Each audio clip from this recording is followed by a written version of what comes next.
Introduce our secretaries and ministers today. U.S. Secretary of Defense Lloyd Austin III, the Deputy Prime Minister and Minister of Defense for Australia, the Honourable Richard Marles, Minister for Defense for Japan, the Honourable Minoru Kihara, and the Philippines Secretary of National Defense, the Honourable Gilberto Teodoro Jr. Each of the secretaries and ministers will deliver opening remarks and then have time to take a few questions. Please note that I will moderate those questions and call on journalists. With that, Mr. Secretary, or Secretary Austin, the floor is yours, sir. Thanks, Patrick. Well, good afternoon, everyone. Deputy Prime Minister Marles, Minister Kihara, Secretary Teodoro, it's been great to welcome you to Camp Smith. And it's been great to be back here in Honolulu. I want to thank Admiral Aquilino and Indo-PACOM for their hospitality on the eve of tomorrow's change of command ceremony. Earlier today, I had the chance to meet with Deputy Prime Minister Marles and Minister Kihara. We discussed how we can deepen our trilateral cooperation to strengthen stability and security throughout the Indo-Pacific. And together with Secretary Teodoro, we held an historic meeting to further deepen the defense relationships among our four countries.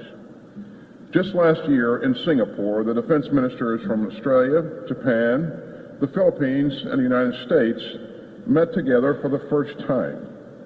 Today's meeting, the second of its kind, built on that momentum, and it helped advance a vision that our four democracies share for a free and open Indo-Pacific.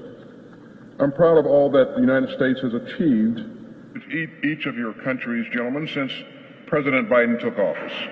And I'm proud that all that we've achieved together.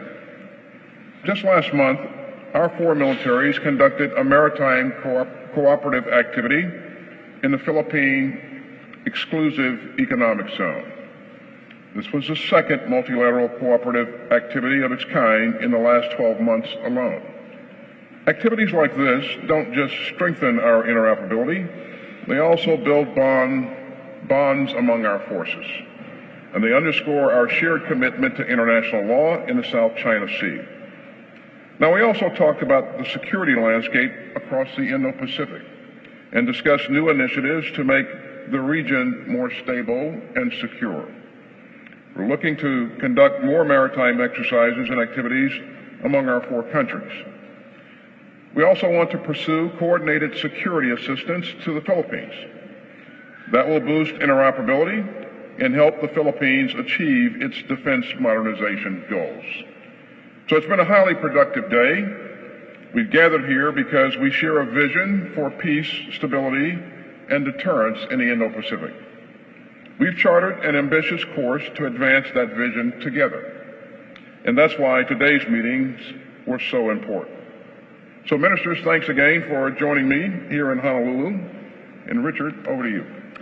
Well, thank you, Secretary Austin, Minister Kihara, Secretary Teodoro. It is a pleasure and an honour to be standing with the three of you here today.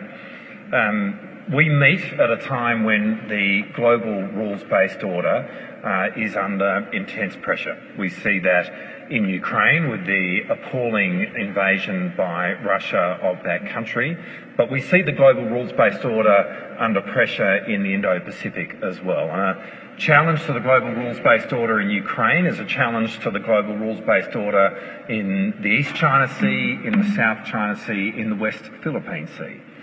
And our four countries are utterly committed to asserting freedom of navigation, to asserting the UN Convention on the Law of the Sea, to asserting the global rules-based order around the oceans of the world, including in the West Philippine Sea.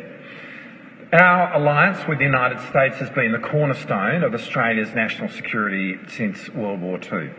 And today, the security relationship that we have with both Japan and with the Philippines has never been closer.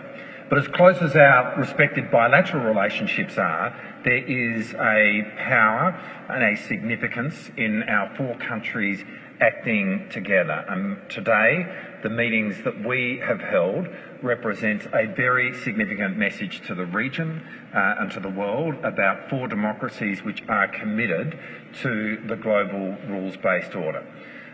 In our discussions today, We've spoken about an increased tempo of defence exercises based on the reciprocal access agreements, the status of forces agreements that we have between our countries or which are being negotiated. We have been very pleased to sign the research, development, testing and evaluation arrangement with Japan and with the United States, and this arrangement will see much greater collaboration between our countries in relation to defence science and technology. And we've also discussed ways in which our countries can coordinate more in terms of our activities in the Philippines, which is very important as well.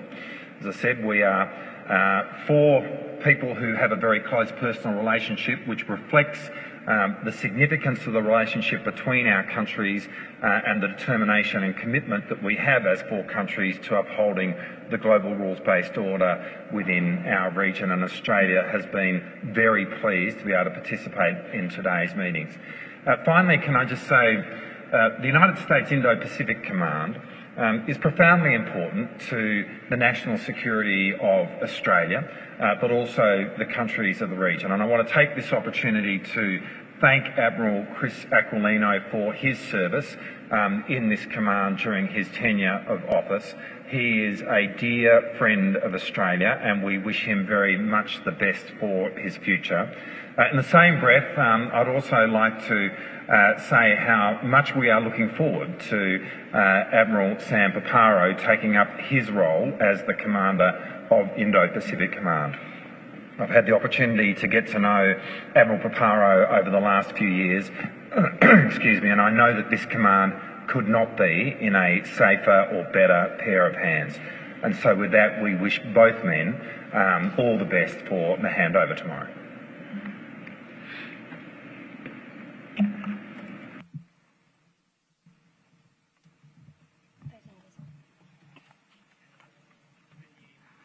First and foremost, I would like to express my heartfelt gratitude to Secretary Austin, DPM Marles, Secretary Teodoro, and everyone involved for your effort to realize this meeting.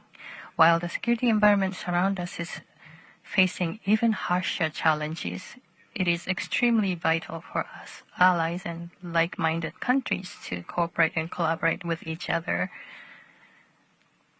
In order to maintain and bolster peace and stability of the Indo-Pacific region under such circumstances, it is extremely significant that we are able to hold a second meeting of the U.S., Australia, Japan, and Philippine Defense Ministers meeting. And furthermore, to be able to hold the first joint press conference on the four nations.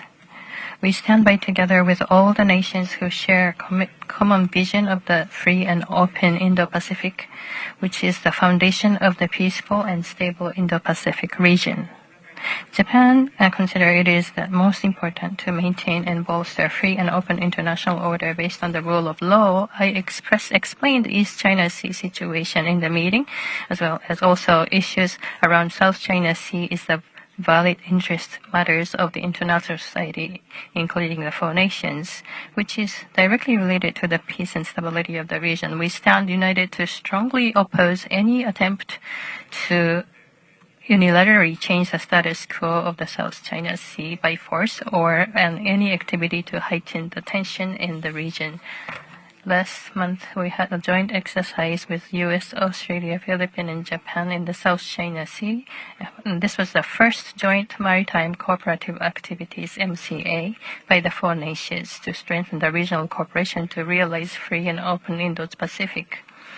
And at that opportunity, the four ministers who are present today issued a joint statement, demonstrated that the solidarity of our four nations to the international society. We would like to continue to pursue the further opportunities of cooperations. Currently, we are under negotiation to reach RAA, Reciprocal Access Agreement, with the Philippines.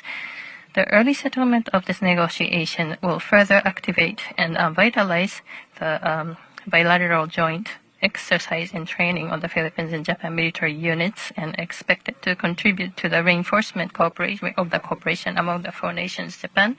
Japan is determined to further strengthen the cooperation of the four nations and will make all possible efforts to secure peace and stability of the Indo-Pacific region. Thank you.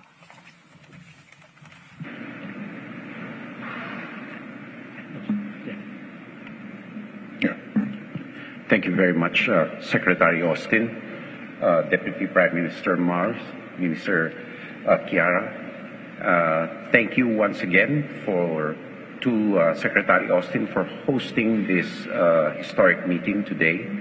It comes after the trilateral meeting between our heads of state in Washington, D.C., and in our case, the visits bilaterally of President Ferdinand Marcos to Australia, Japan, and the United States. The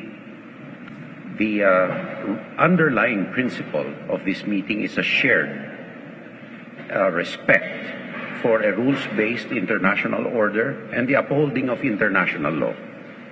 And it is safe to say that four independent countries voicing the same message means an important thing in the face of a unilateral declaration by a single theater actor.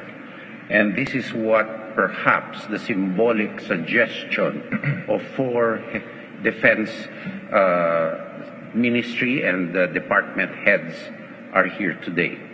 And in this spirit of upholding a rules-based international order, a free and open Indo-Pacific, and upholding international law, we meet here once again today in the latest iteration of our four countries' multilateral cooperation. We are gratified to see that the Philippines' role as at the forefront of severe challenges to its territorial rights, challenging the accepted norms of international law are accepted by like-minded nations. We welcome their partnership and in cooperation, not only to protect solely its territorial integrity and sovereignty, but to uphold, once again, let me reiterate, principles of international law which guide the global order in the proper way that nations should live amongst each other. On a more concrete note, this latest iteration will give birth to further cooperation and coordination and interoperability between four of our countries, which the four of us have committed to work closer together in order to have more synergies and partnerships, in order to make this alliance that we have stronger and more sustainable in the long run. Also, we look forward to concluding a reciprocal access agreement between Japan and the Philippines so that our interoperability quadrilaterally can be in a more complete manner, can be enforced in a more complete manner.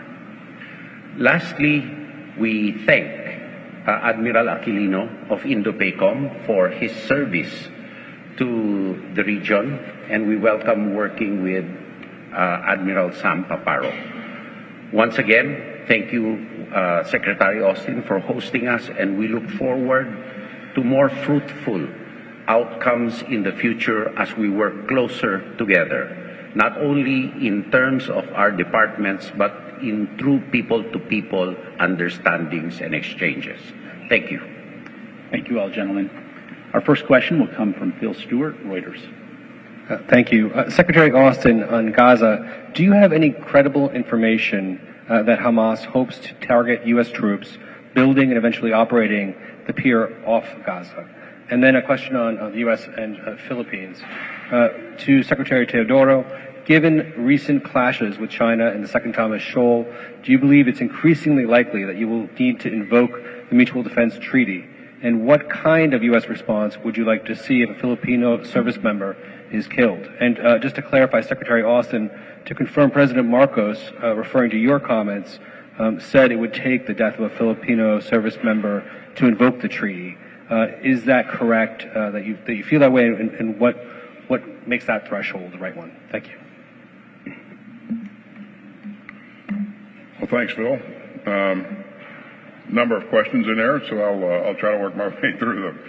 But first, I think the first question was regarding any credible information that we have that Hamas is going to attack our troops. Of course, I don't discuss intelligence information at the podium, but I don't see any indications currently that there is an active intent to do that. Having said that, Phil, this is a combat zone, and a number of things can happen, a number of things will happen, and the safety and security of our troops is very important to me, and so the chairman and I have talked with the combatant commander, General Kurilla, a number of times on what measures he's putting in place. He personally is putting in place to ensure that our troops are protected. And so I think he's done a credible job of making sure that he has the right means in place. Our allies are also providing security in that area as well. And so it's going to require that we continue to coordinate with them very closely to ensure that, if anything happens, that, our troops are protected. The second question I think you asked was regarding our treaty with the Philippines. We've been very clear to everyone, to include Beijing, that the kind of behavior that we've seen where Filipino crews are put in danger, where sailors have been injured and property damage. That's irresponsible behavior, and it disregards international law. So, Phil, I won't get into any hypotheticals on what could happen and how it could happen. I would just say that you've heard me say, you've heard our president say a number of times that our commitment to the treaty is ironclad, and we stand with the Philippines. And finally, let me just say that, as all of us have said, we're doing historic work with the Philippines and helping them modernize their military. And it's exciting work, and we look forward to continuing to make progress. And today's discussions just highlighted the kinds of things that we need to focus on, that we are focusing on, types of exercises and operations we're going to do to ensure that we increase interoperability. So it's been a very, very fruitful day from that standpoint. I would like to echo the words of Admiral Aquilino that it would really be counterproductive to delve into hypotheticals.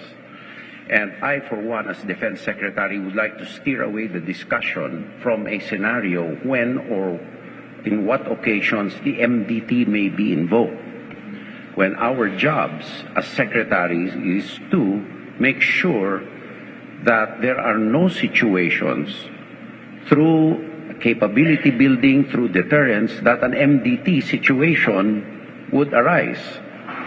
And so we are very conscious of the fact that we need to assert our rights, but in a manner that safeguards the safety of each and every member of the Philippine Armed Force, which is the principal actor in the area. And the talk about MDT sometimes also is exploited in the international press and used sometimes as a bogeyman in order for our countries bilaterally and multilaterally to go forward with legitimate hardening measures for the Republic of the Philippines. So I would stay away from theoretical and hypothetical talks on the MDT, because to me these are counterproductive. It is an agreement. And it will be a political decision at the end of the day of both, principally the Philippine government, when to invoke it. And I will leave it at that. Thank you, gentlemen. Our next question will go to Tajima Yoshihiko, Asahi Shimbun. My name is Tajima from Asahi Shimbun. I would like to ask all of you, sirs, this is the first time that the Secretary and the ministers of defense of the four countries gathered together to make an appearance for the press conference. And having standing side by side to hold this press conference like this, what kind of message you could send to China? Is this for all of us? Okay. I'll start. First and foremost, we're here today because we share a common vision, and that vision is a free and open Indo-Pacific. And we believe that our continued work together will continue to promote activities that will help lead to that accomplishment of that vision. And you just heard us talk about some of the work that we're doing together, and I think that kind of work will advance, again, our efforts to achieve the objective. Now, having said that, we're clear-eyed about the challenges that exist throughout the region, and so we'll need to continue to work together to increase interoperability, to make sure that we share information, share intelligence, and again, I think that's the way that you promote security and stability. But that's why we're here, because we share a common vision. Thank you. Well, in standing here, I think we reflect a determination to work as closely as we can together to pursue our objectives. And those objectives are around what each of these four countries stands for on their own and what we stand for together. And that is, as Secretary Austin has just said, a free and open Indo-Pacific. It is the maintenance of the global rules-based order within our region. And we do that as four democracies which have shared values. So that we stand here today is actually about us. That is what we are giving expression to in this moment. And I'd make the observation that in standing for a free and open Indo-Pacific, in standing for the expression of the global rules-based order in our region, we are standing for what has underpinned prosperity and security within the Indo-Pacific for decades, which has seen this region of the world experience enormous economic growth and in many ways be the powerhouse of the global economy and has literally seen millions of people raised out of poverty. That's what this is about. This is first and foremost about what each of us stand for collectively. It is about the way in which we work together, and it is about the assertion of the global rules-based order.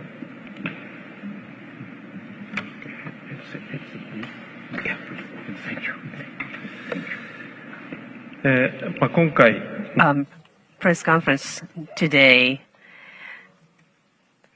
we expressed concerns regarding the situation in East and South China Sea.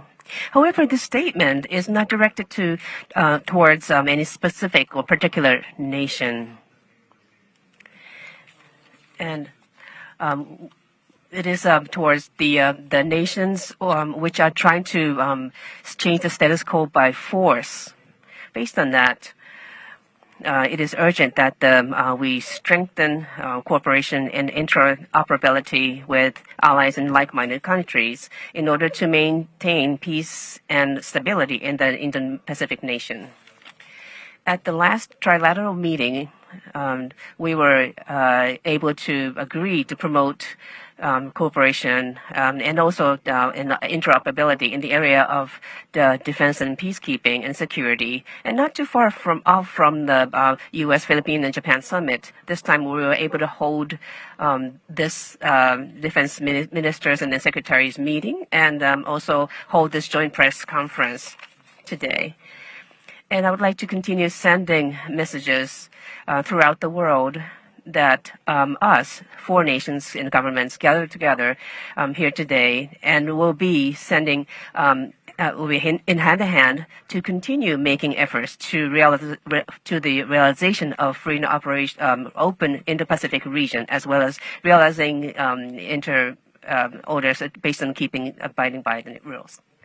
Here have a common understanding of generally accepted principles of international law, UNCLOS, and the need for a global and open Indo-Pacific. And this common understanding includes the interpretation of these bodies of law, which are commonly accepted, against unilateral appropriations of singular interpretations for the benefit of any one country. For the Philippines, this is particularly important, being a small archipelagic nation, where our integrity as an archipelagic country and as a political and legal whole depend on the world's acknowledgement of its baselines under international law. And this is not only a question of legal or political importance, but being a country with a growing population, with climate change challenges, this is essential for its sustainability and for the sustenance of our future generations. So generally, we are fighting today for the betterment of future generations of Filipinos. And that is the fight for us, which we appreciate, because it falls under the context of a rules-based international order that the three countries are supporting us in our common quest for already commonly understood definitions of international law, particularly in the maritime domain. This is the message that I interpret this meeting to be.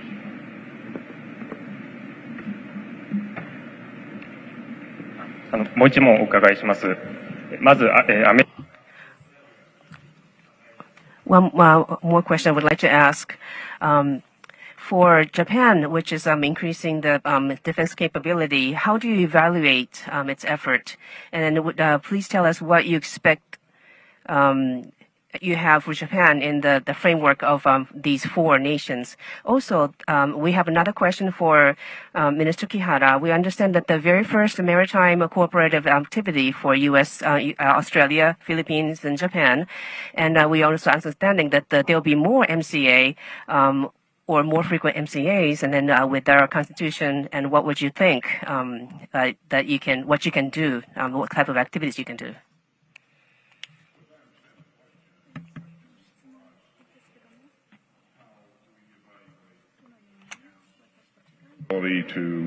Or efforts to defend, efforts to increase its defense capability. And I'll let Minister Kihara speak to how they're doing and what they're doing. What I will say is that Japan is a very important ally to us. It is a very capable country, a proud democracy, and we have often described Japan as our relationship with Japan as a cornerstone to our efforts in the region, and certainly leads to or contributes to greater security and stability in the region. So we're going to continue to do everything that we can to help Japan achieve its goals and objectives. You know, they're looking to further modernize their force, do some things to restructure their command and control, invest in new capabilities, and we're going to help any way we can, every step of the way. And you saw from the recent summit conducted in Washington, we announced a number of defense initiatives that I think are going to ensure that we're working together with Japan to continue to build real, credible capability as far as their defense is concerned. As I said at the outset, we have never been closer to Japan than we are right now in terms of the way in which we cooperate on our collective security. We have a reciprocal access agreement in place, which is a step change in the way in which we engage with each other in respect of defence, and that last year, for example, saw us operate F-35s in both of our countries together. And so we welcome an increase in Japan's defence capabilities. We welcome it because we see Japan as a close partner with us, but with America, with the Philippines, in contributing to the collective security of the region in which we all live. And from Australia's point of view, we take the position now that the defence of Australia doesn't mean much unless we see the collective security of the region in which we live. And so when we look at Japan making its commitments to increase its capability and working closely with us in providing for the collective security of the region, that is a very good thing. Japan has been a traditional industrial, commercial, and tourism partner of the Philippines for some time now. So it is a logical facet of our bilateral relations that we welcome the increase in defense capabilities, particularly in the technological field of Japan, of which the Philippines can be a partner or a recipient of. Now, for the collective regional question, we welcome the additional capabilities of Japan because, as we said, they are an important cog in our scheme of things, particularly in this quadrilateral summit, in enforcing regional peace in the area. And we look forward to Japan's increasing role, not only bilaterally with the signing of our reciprocal access agreement, but all the resultant benefits that this and other multilateral initiatives will bring to the region.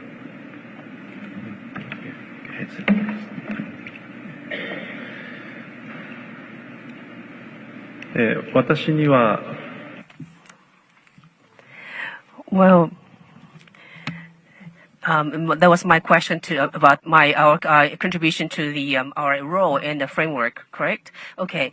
Last month, the four nations had the joint exercise, and today we released a joint statement by four secretary and ministers who are standing here today.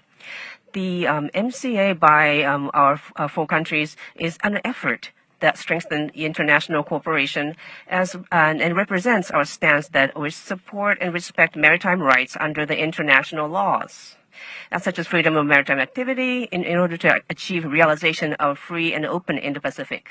And in terms of what type of activities that the Japan Self-Defense Force will or may participate in MCA will be considered and determined individually and specifically for each activity.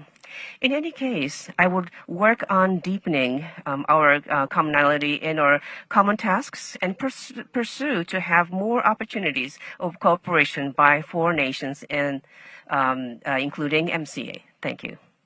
Thank you, gentlemen. Our last question will go to Haley Britsky, CNN. Thank you so much. Question for you, Mr. Secretary, and then for you as well, Minister Marles. Secretary Austin, you've said that you've not yet seen a detailed plan from Israel that takes into account removing civilians from harm in Rafah before an offensive operation. What consequences would Israel face from the U.S. if they moved on this operation without appropriately taking into account those civilians in the area? And secondly, on Niger, it was reported today that Russian troops have moved into an air base that also are housing U.S. forces. Are you concerned about the proximity of Russian and U.S. forces, and what is your message to other countries on the continent who may be eyeing expanding their relationship with Russia? And for you, Minister Marles, Australia announced recently another $100 million in aid to Ukraine. After your recent visit to Ukraine, do you believe that that's enough, and would Australia be prepared to provide more support, particularly in air defenses? Thank you. Well, thanks, Haley. In terms of consequences, I won't speculate on what could happen which should happen. That'll be determined by the president if we reach a point that something like that needs to happen. But what we've highlighted for the Israelis is that it's really important to make sure that the civilians that are in that battle space move out of the battle space before any activity is conducted, and that if and when they return to any kind of operation, that it be conducted in a much more precise fashion.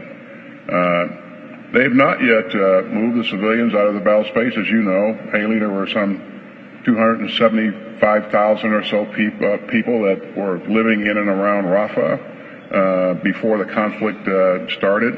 Now there's 1.4 million or so people there, and that's a lot of people in a very small space. Again, if there's a good chance that without taking the right measures, that the civilians will be, we'll see a lot more civilian casualties going forward. So before anything happens, we certainly want to see them address that threat to the civilians. And again, we would ask that things be sequenced, but right now the conditions are not favorable to any kind of operation, and we've been clear about that. It's necessary to take care of the civilian population that's in that area before anything else happens. In Niger, you asked about Niger and Russians being in the same space that we're in Niger. I think you know that Air Base 101, where our forces is a Nigerian Air Force base that is co-located with an international airport in the capital city. The Russians are in a separate compound and don't have access to U.S. forces or access to our equipment. And this is something that, again, I'm always focused on the safety and the protection of our troops, something that we'll continue to watch. But right now, I don't see a significant issue here in terms of our force protection. Thanks. Thanks for the question. I was very pleased and honoured to be able to announce our most recent package in support of Ukraine, which was $100 million. But in announcing that package, it is just the most recent package. There will be more. We've made it clear from the outset that we will stand with Ukraine for as long as it takes for Ukraine to resolve this conflict on its terms. And we see this as an enduring conflict where we will need to be standing side by side with Ukraine over the long term, and so that will see future packages, just as there have been previous packages to the one that we announced last week. But we did see that this was a particularly precarious moment for Ukraine, and so we felt that it was important on this occasion in announcing the package to do so in Ukraine. And I felt very privileged and honoured to be able to make this announcement in Ukraine itself. Integrated air and missile defence was a key priority for Ukraine in the conversations that we'd had with the Ukrainian government. It formed about half of the package that we announced. And we'll continue to work with the Ukrainian government going forward about what their priorities are and where our support can be best placed. Mr. Ministers, Secretaries, thank you very much, gentlemen, for your time today. Ladies and gentlemen, this concludes our press briefing. Thank you for joining us today.